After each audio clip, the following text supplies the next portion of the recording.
Today we have a book club discussion, and the book we are discussing this evening is The Three Khans and the Emergence of New India. It's a book about the Khans, Amir, Shah Rukh Khan, Salman Khan, their rise to fame, the hurdles that they jumped, the difficulties that came their way, and also a touch of being in the right place at the right time. In some ways, one can say destiny and fame had destiny had fame and accolade in store for them. What makes this book an interesting read is the writer Kaveri Bamsai. Welcome to this evening's Zoom in. Kaveri is an independent senior journalist and a former editor of India Today. She highlights the important political events which have happened in the past 30 years. She refreshes our memories about these events, and also she reminds us about how these have impacted us and defined who we are. The role media and movies have played in creating this and shaping this new India. Before we start a discussion, I would like to invite our President, General Shankar Prasad, to welcome Kaveri and say a few words. General Shankar Prasad, over to you.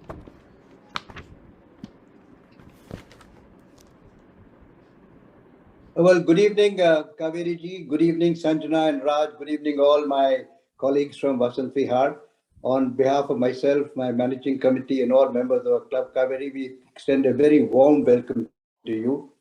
I sincerely wish we could get you physically into our club premises and have a physical meeting with you. But unfortunately, all of us are still keeping the pandemic in mind, and therefore we're still going on our 78th Zoom session, which only goes to show that the book club has remained alive throughout the pandemic. And the pandemic couldn't really put us down from this most extremely important event that we do in our club, which is the book club meetings, maybe once or twice or sometimes 3 times a year. And very soon, in another about 2 months or so, we're going to have a literary festival, which is going to be a 7th literary festival. And do keep the date free for us. It'll be 3rd week of February. Sanjana will soon write to you. We would be very happy to invite you physically for our literary festival in 3rd week of February. Please keep some dates for us. Sanjana will soon write to you about it. And we will have some important and interesting discussions, not only on the Khans and the book, but maybe many other issues which India Today and others have been looking at from time to time. Without going into too many details, we'll interact during the program. We will talk about it once you have done some presentations, and I can interject whenever you so desire. But now it only remains for me to say once again, thanks very much for coming on our program, and you're most welcome to be with our club anytime you feel like you're going to be our honored guest. And so, looking forward to this evening's discussion on a very topical subject. Over to you, Sanjana. Thanks a lot. Thank you. Thank you very much, General Prasad. Kaveri, you have been a senior journalist for many years, and you've written this book where one is just one second, where you, in a way, have retold what has happened in the past 30 odd years within the country. But coming back to the actors, do you think destiny, luck, or was it chance? Was it being in the right place at the right time? It just so happens that, your opening first few chapters are about that. So do you think that what happened with Shah Rukh Khan, Farha Khan, another Khan which I've added to the list, as you write in your book, Shah Rukh Khan, Amir Khan, Salman Khan, do you think they happened to become superstars because of chance, because they were at the right place at the right time? Or do you think it was the need of the hour to move on from the angry young man and get new faces and new energy, which the audience were looking forward to? Hi, thank you, Sanjana. I think it was a mixture of everything, but it certainly was that, we had a very young India then, the late 80s or the middle 80s, which saw Rajiv Gandhi coming to power. The age of voting was lowered to 18. There was a huge effort to deepen democracy with the Panchayati Raj amendment. And there was a sense, I opened the book with Rajiv Gandhi talking about I too have a dream, echoing Martin Luther King. And before it went all, it sort of hollowed out. We all know how that happened. Mr. Clean became Mr. Bofors. But before that, there was a time, especially when Rajiv Gandhi made that famous speech about cleaning up the Congress. There was a time when India felt very young and very on the cusp of an enormous change, which of course finally happened in 1991. But I have always felt, and which is why I wanted to make that point, that the seeds of it were laid in the Rajiv Gandhi era. And before it all hollowed out, there was an enormous move towards computerization, move towards building the IT industry.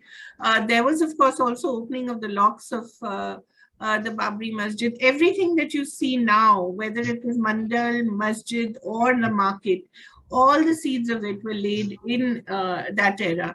And I felt that that was something that was not being reflected in cinema at that point. The 80s in Indian cinema, in Hindi cinema, if I may say, were sort of a mixed bag. You had occasional big hits like Mr. India, but you also had a huge outpouring of B movies, as they were called. The big stars of that era were Mithun Chakrabarti and Anil Kapoor and Jackie Shroff. And for some reason, we do it in threes, the big three in that era, which was the post Amitabh Bachchan era, were Anil Kapoor, Jackie Shroff, and Sunny Deol. But they were not able to capture the imagination of the young people.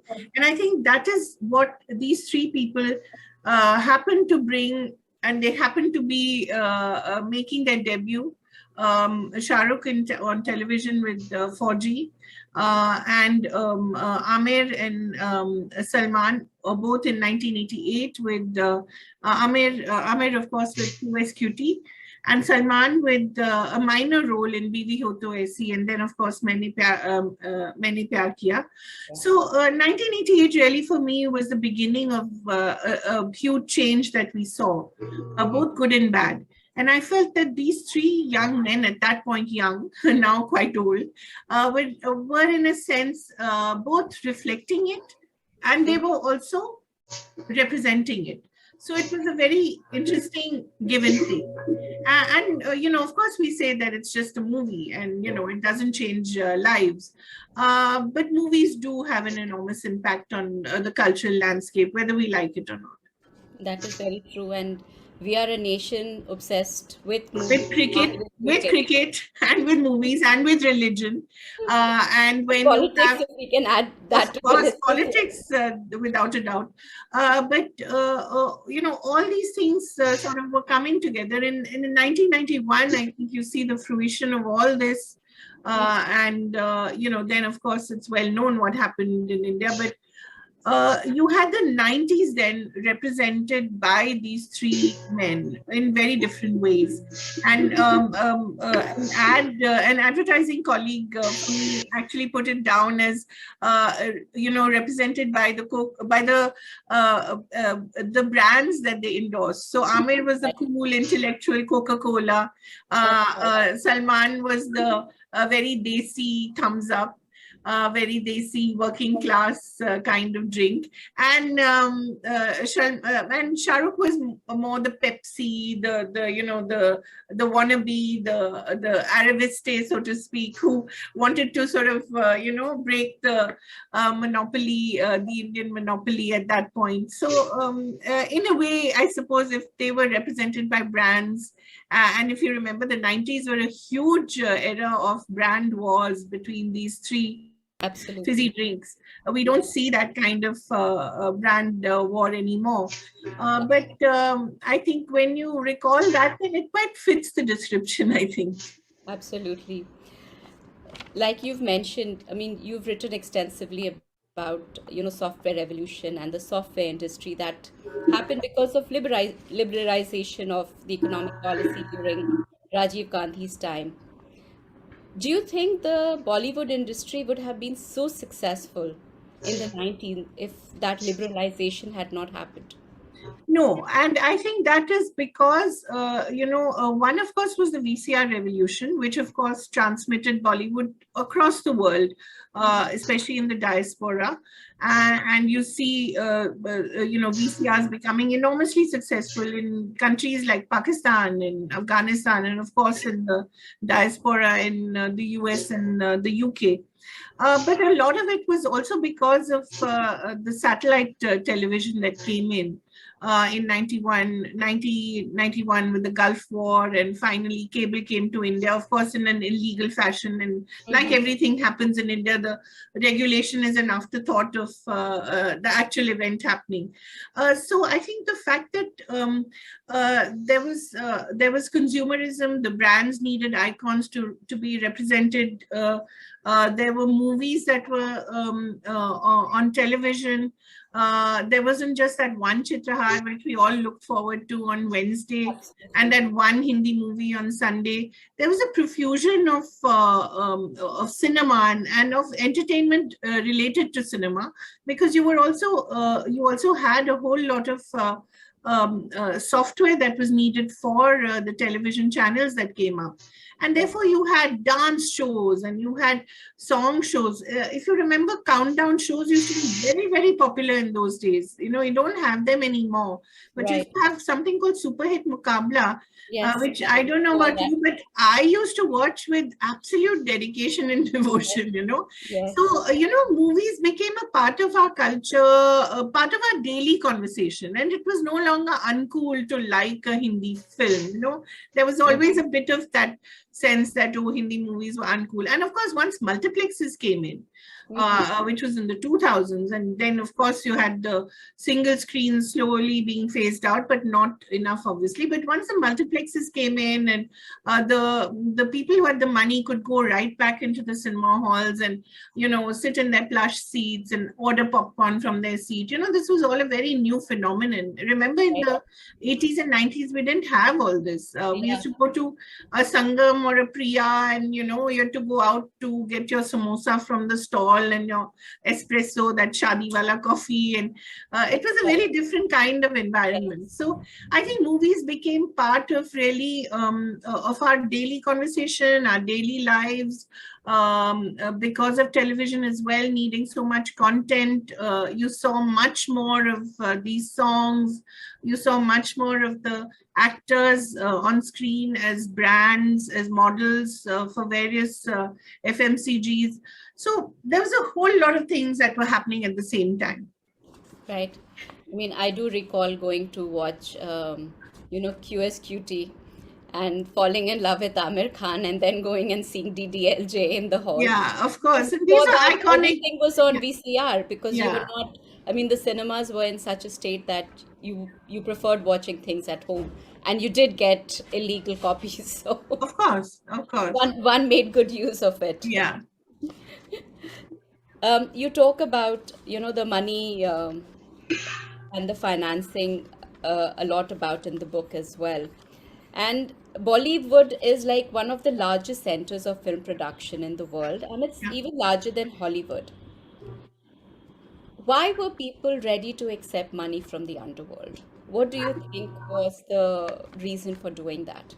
Well, one is, of course, fear, but the second is, until 1998, when the first BJP government came to power and gave it industry status, the BJP was the first government, was the first party to realize the potential that Bollywood had as a soft power.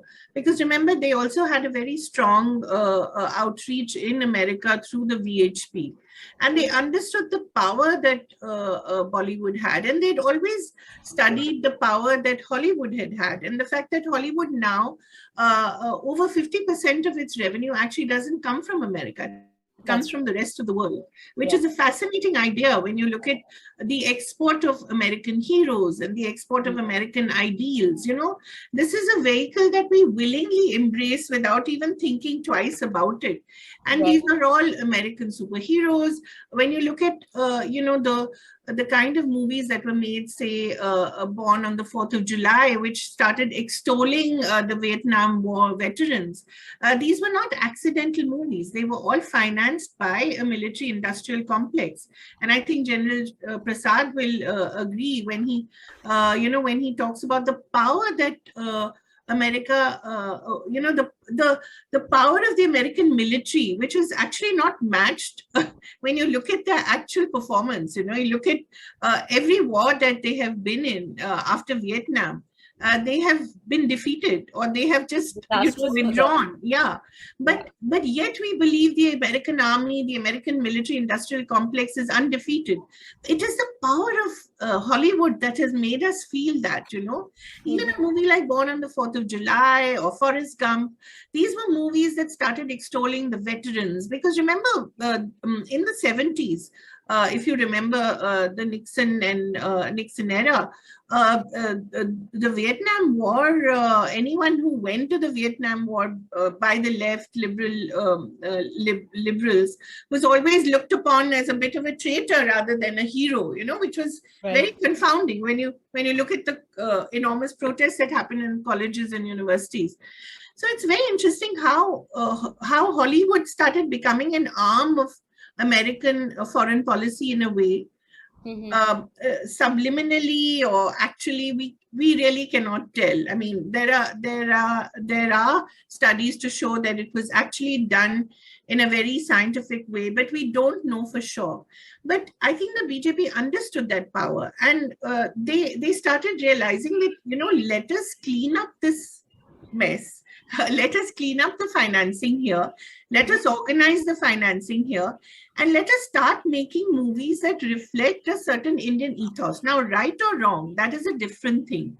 But they believe that they have to reflect a certain Indian ethos. And that is when you start seeing movies in 2000 onwards. You start seeing movies like Lagan. You start seeing movies like Laksh. These are all very important movies, important markers in the evolution of Hindi cinema. Again, I repeat, Hindi cinema. So someone has said that. Sorry, may I just take that or do you want me to address that later? Up to you. Please take it if you. In 80s and 90s, would you not say the Bollywood film became popular with young actors? We'll come back to that. Okay, right. So I think when when you look at Bollywood, although we make many movies and financially we are much. Am I causing that? I think Bollywood is leveraged, Right. I mean, one movie in America makes $1 billion, and $1 billion and a little more is actually what the whole of the Bollywood industry makes in India. So because our purchasing power is so low, and our ticket prices, which may seem very high to us, actually, when you look at them, compare them to the rest of the world, they're very low. We are actually highly under-leveraged and highly under-invoiced, so to speak. I mean, our movies, at the most make 300, 400 crores. But say a movie like Bahubali showed us the possibility of making 1,000 crore. Which actually should be the kind of money that a Bollywood movie should make. But I think both Bollywood and its creators have sort of limited their vision to a certain kind of storytelling and at the most they feel, okay, our movies can the diaspora, let's be happy. But I think that is where the trouble arises, that we haven't dreamt big enough, and we haven't dreamt globally, say a movie like Slumdog Millionaire. I mean, we should have made that. Why did it take a Danny Boyle to come to India to make it? I mean, Meera Nair had made Salaam Bombay 20 years before that, but it took a Danny Boyle to come and make something similar and make it on a global scale and win so many more Oscars. So I feel that what happened in '98 and the movies and Bollywood became an industry is actually a very important moment in Bollywood's cultural history, and we sort of didn't uh, didn't build on it well enough, and we understand it now, and Right. hopefully we will do something about it now. Right. We understand now the power of cinema. We understand, say, South Korean cinema. They tell such simple stories, but they tell stories that are from their heart and from their soil, so to speak. Why can't we make those movies? We make them, but not in sufficient numbers. Right. So is that what you mean when you say the bipolarity of society? Is that Yeah. what you're talking about? No, I think when I meant bipolarity of society, I also tried to compare it with Shah Rukh's famous bipolarity. All his friends say that he's bipolar. I'm not. I'm not a doctor, so I can't say. But I meant that that society also had, schisms. Right. You did have divisions in society. You did have the rise of communalism. You had the rise of casteism. And whether it is because for so many years our nationhood had been defined by that secularism which people didn't feel comfortable with anymore, and they wanted to replace it with something that they felt that they owned, and Mhm. something of their lived experience, which is why now you have such a fight for identity. Why is this happening? Why are people asserting Dalit identities, gender identities, Mhm. religious identities? It is happening because people feel that they need to speak up, they need to assert themselves. So I think in India, we always felt that once we would be, if we were no longer poor, we would forget about our differences, right? Because we would then just want to chase money rather than anything else. But Right. it was so funny that consumerism happened, but then so did the rise of, asserting religious identities, asserting caste identities, asserting gender. Today, there are so many gender identities, LGBTQIA. It can go on to all the letters of the alphabet. This Actually, wasn't. that was going to be my next question to you. That, in the 1950s, as you write, it was dominated by these three beautiful, Yeah. intelligent women, Nargis, Madhubala, Wahida Rahman. In 2020, do we have actors who are icons like that? Not at all. Where are they? Why is that? I mean, we Because have all these isms, but here we because are. also please understand, the kind of media has exploded. Now you have people have 1 million followers on Instagram, and they think they're Madhubala. I Right, mean, they pose like a Madhubala, or they right, pose like a right. Wahida Rahman. Uh-huh. You have Instagram, you have Facebook, you have Twitter. I mean, everybody can get up and be a celebrity for not just 15 minutes, for 15 hours, maybe. Yeah. So there's such an explosion of media. There's television, there's radio, there's podcasts, there's social media, there's movies, there's OTT, there's again, TV shows again. I mean, there's just so many avenues that one can become a star. You can be in Big Boss and become a star. That is true.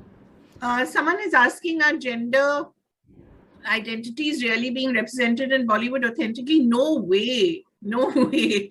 I think we have a long way to go before they're represented well. I mean, we still have that kind of Dostana model of nudge nudge wink wink, or Yeah. they're Kamlabai. yeah, they're gay, or you have that kind of the sort of very there's a twisted sense of what gender identities are, but society is increasingly representing them well. I think cinema has to catch up.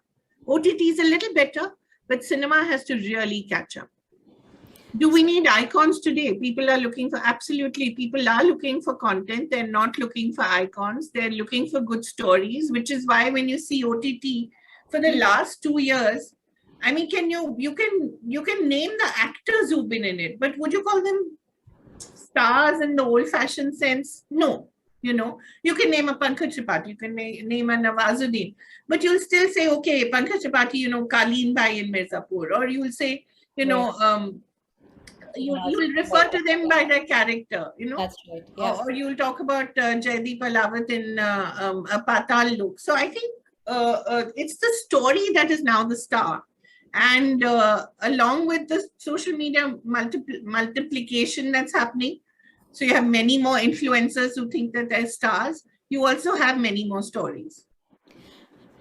But isn't it peculiar that, we have evolved, but the 90s and the 2000s, we haven't had women icon at all. I mean, we've had the three Khans dominate Bollywood. And I blame them for it, Sanjana. They only paid lip service to women, Right. Okay, Shah Rukh came and said, the woman will get top billing from Chennai Express onwards, and Deepika Padukone got top billing. But they never did anything beyond that. And of course, they also, the whole idea, they normalized stalking on screen, which now, of course, we realize, what was Dar or Anjam? They were basically stalking the poor woman, Right. Or Bazigar. We realize it now, but at that time it seemed to us, okay, this was the normal way to behave, So I think the fact that we've not had, and it's very odd because when you look at the 80s, you had some fantastic women like Sri Devi and Madhuri Dixit. I mean, they carried movies on their, even up until the 90s. I mean, Hum Aapke Hai Kaun was more a Madhuri film than a Salman film, wasn't it? I mean, Right. it was iconic because of her rather than him. And you think the impact of this OTT platform is going to continue even once we revert to seeing Bollywood going back to movie theaters? Yeah, for That sure. impact is there to stay? For sure. I don't think storytelling will change. I mean, we'll go back to what it was. You will have the big ticket kind of Suryavanshis and, all those, big cars and big cops and, big action stunts. But you will have the quieter films and you will have the quieter series. And I think people will divide their attention. Mera Bharat Mahan. That's a tagline which you have used. How do you see that reflecting in movies?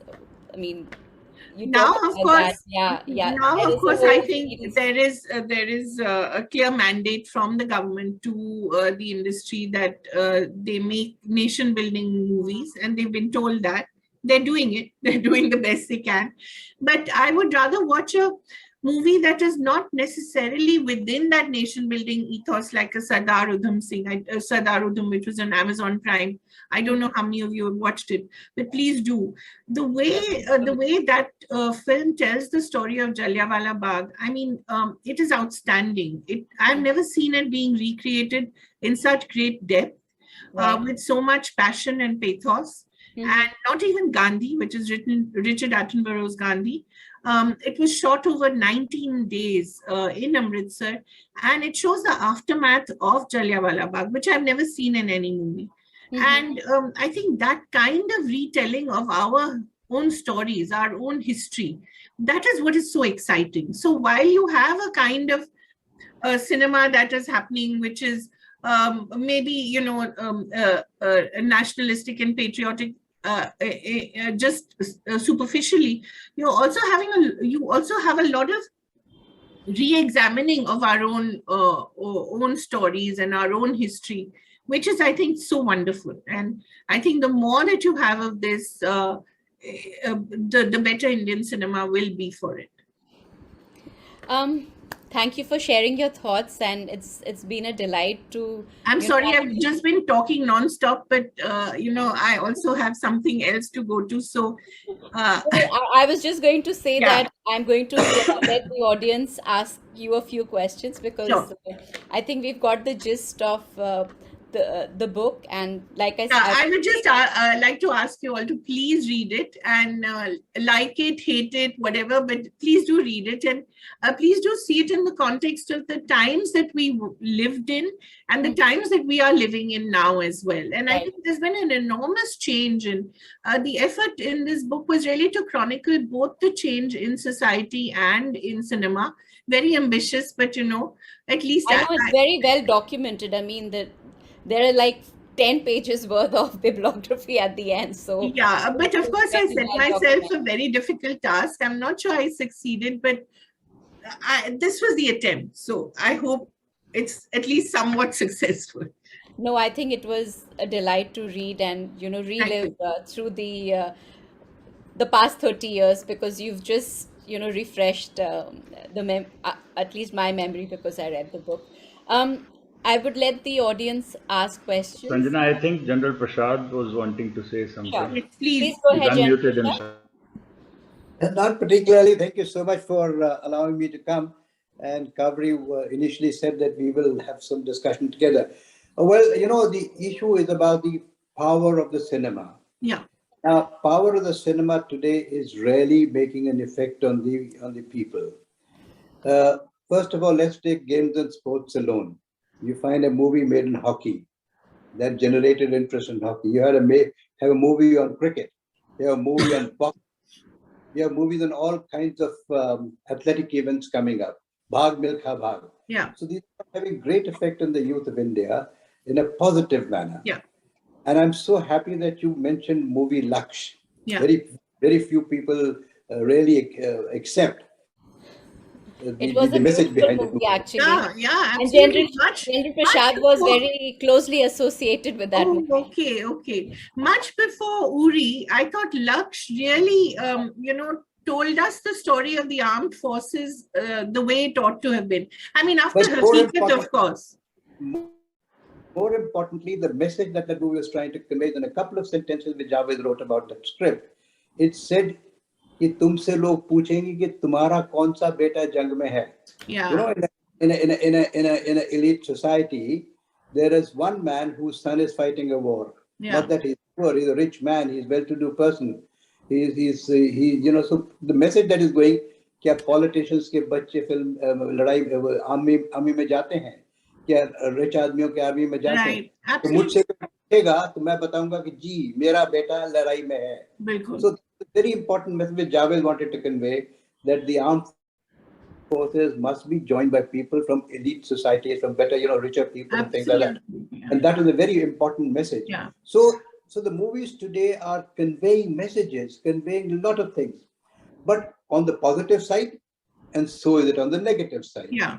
But currently, you find in the last 2 years some suicides taking place, the kind of media coverage they get, which is unprecedented. Then you have certain people getting booked in the courts of law because of shooting a deer in Rajasthan, Right. or having some wave party, or consuming drugs, etc. So the question arises: all these things, while there are good happening, the motivating things happening in the movie, like what I just said about Laksh and others, there is a negative effect.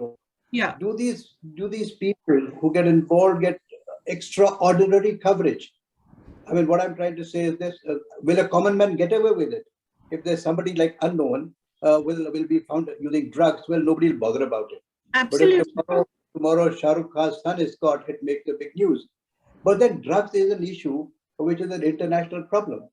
Therefore, anybody, I mean, particularly if you are from a well-known background like Shah Rukh Khan's son, then वो हिंदी में कहते हैं नमूना बनाना पड़ेगा. Exactly. You have to make an example of it. Right. In many countries, if you're found with drugs, not even consuming but carrying, you'll get life sentence. Many countries have life sentence Yeah. for. Of course, in Thailand.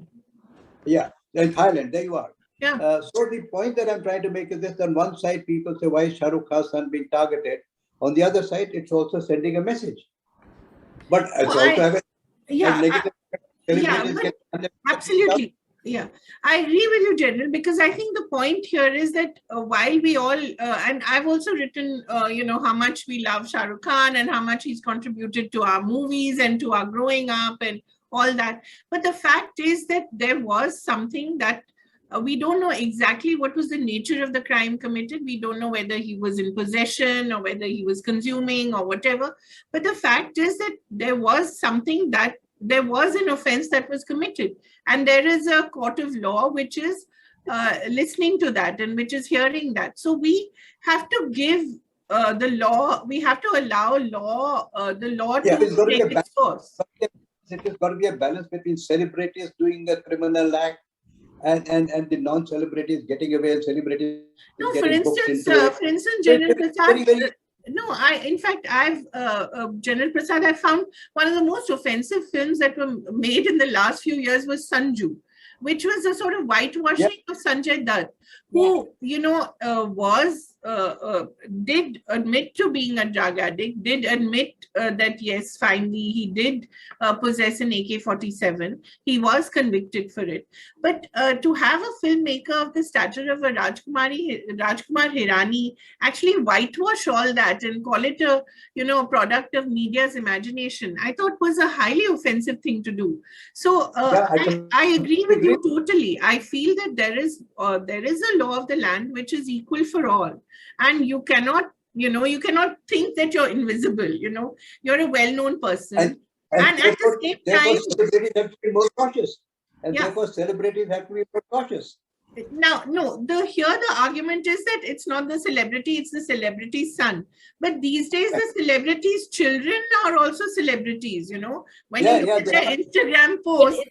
isn't that a media creation? I mean, No, Sanjana, it's not. That is the one thing that you have to be careful of. When you look at the Instagram following of these star children, some of whom have not even been launched in movies, you'll find that it is their way of building their brand.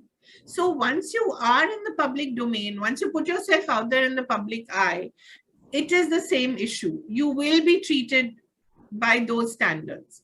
So whether you are officially launched as a star son or not, or a star kid as a not, or not, when you look at their following, when you have 1 million followers or 2 million followers, obviously you are an influence, you are an influencer, you have influence. So you cannot imagine that you're invisible. You cannot go to a rave party where you know that drugs and think that you're invisible. You won't be invisible, no. People know who you are. So you have to be careful. But young people these days, my point is that it is not restricted to him. It is in our backyard. Everyone, unfortunately, in every building society, it's a rampant problem. It's not just him. But unfortunately, he happened to get caught. Yeah, and the other... It's very sad, and I can understand. The other interesting point, which I'm sure as a journalist you must have been looking at, that drug is being used as a weapon also. Of course. Today. Of course. Look at Pakistan. Pakistan ISI generates income from drug sales. Drugs are a currency. So whatever you get in return, it could be arms, it could be anything. Yes. So that's why you see drugs, betting, arms trading, they're all very interconnected, Absolutely. It's all one. So cinema plays a major role in it. Stars play a major role. I agree. But at the same time, General Prasad, I don't agree that, when people say, oh, you should ban films like Utta Punjab because they show drug addiction in Punjab. No, you should allow such films to be shown because they show you the reality. I support that view. That only cautions people, that only cautions the parents, that only cautions the young people. Exactly. Point. Absolutely. I think Mr. Sharma has asked me, but Taimur Khan, poor Taimur Khan, he's not even 5 years old, No, I'm saying that, we're talking about the children of stars and how they are projected as, Poor thing, he's too young to know what is happening with him. I want to see how he will be when he's 15 and what he'll think of all those pictures that were taken of him, whether with his parents' permission or not with his parents' permission. It'll be interesting to know what he feels about it. But not right now. Right now, he's gone verbal. Hello, I have one point to make. Yeah. You see, there's a lot to be seen for the censorship because the new breed of directors who are coming in and even the actors, they're doing a good job, but they are not able to express their creativity and the true facts because of the censorship. Most of the people now, the new breed, our grandchildren, they want to see the historical facts. And they're very happy with it. And a few films which have been made at a very low budget, they've been very useful from the point of view of our young children looking at it and knowing our history. You have, in your narrative, in your book, have not talked anything about the censorship and the freedom of expression of the director. Would you like to say a few words on this? Yeah, sure. I feel that, hello, sorry, hear an echo. No, I feel that that's something that is a non-negotiable. You see an efflorescence on OTT of certain kinds of storytelling because there's not as much regulation as there is in the cinema space. And now, of course, because of the scrapping of the appellate tribunal, the filmmakers are, alarmed. But I don't, I feel that when you look at the cinema of Iran, for instance, it's such a tightly controlled regime, but you see some fantastic cinema coming out of there. I feel filmmakers find their own ways to tell stories, whether there is regulation or not. And I feel we should leave it to them. That's why they're filmmakers and we are viewers. They're pretty well equipped to fight censorship. They've done it very successfully.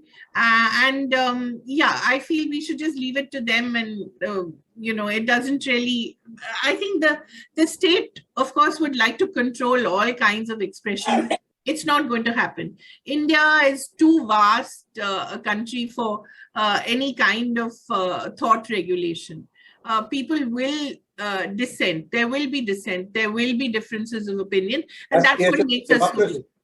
That's Exactly. the democracy. Exactly. I mean, you and I can have 1,000 things that are different, but we can have that one thing in common which unites us, and we'll be the best of friends. So that is the beauty of our country. And I think anyone who tries to stifle this dissent, and we've seen attempts over and over by different political parties, not just one political party. Every political party uses the Sedition Act, So why has that not been scrapped so far? Because it serves every political party. So, but they'll never be able to do anything about it. You will still have dissent in universities. You will still have farmers' protests. You will still have Shaheen Bagh. You will still have people who oppose that, and good for it. But, do it in a civilized fashion. Let's not resort to killing each other. That's all I say, And that old Doordarshan quote that said, anything that preaches hate or violence should be abhorred. I firmly believe in that. Sure. We talk about the impact of movies and OTT. What do you think is going to be the impact of social media on the young generation, especially? The coming Right generation? now, Is that something which you have reflected and done any research on? right now, Sanjana, what worries me about social media is the kind of digital divide that we're living in, and we find that fortunately we will, of course, soon have people going back to schools and colleges and going back to work as well.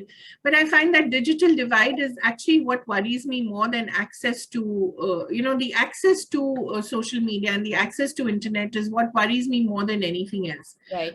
If we don't fix that, we're soon going to have a generation of children who will not have gone to school or college for 2 years and who've not had enough access to education. Just think of that. It boggles the mind, and it breaks my heart when I think of 5-year-olds or 6-year-olds who've still not ever been inside a school, or never seen a teacher, or never seen children like themselves or like others, and never had a chance to socialize. Those are things that I think worry me more than is social media toxic? Of course it's toxic, but then don't enter into a debate. No, just post your stuff and go on, pay no attention to it. That's trolling is part of life. Just let it be. Right. There's a question, and Yes, Sanjana, if you don't mind, may I make it? Of course, sure, faster? please take. There is a question: why are Indians so obsessed with film stars? Shouldn't our heroes be war veterans or soldiers? Yes. Why doesn't the media give importance to our soldiers? Instead, they follow stars all the time. This is a question which, of course, one has to take the bullet for all of media. Left to myself, I would not have spent the last, say, 1 year talking about poor Sushant Singh Rajput and whether he committed suicide or not. I would rather have looked at the impact of the pandemic on society, on education, on health. But unfortunately, we are told this is what sells, this is what we have to see.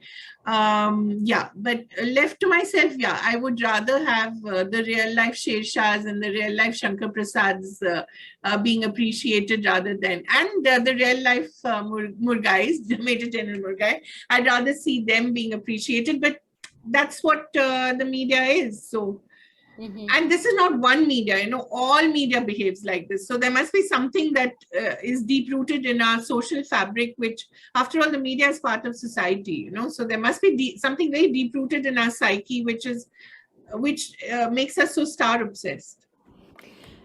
Which brings a very interesting question in mind, is that, why does one not trust the media anymore? I mean, there's a huge expansion of media houses.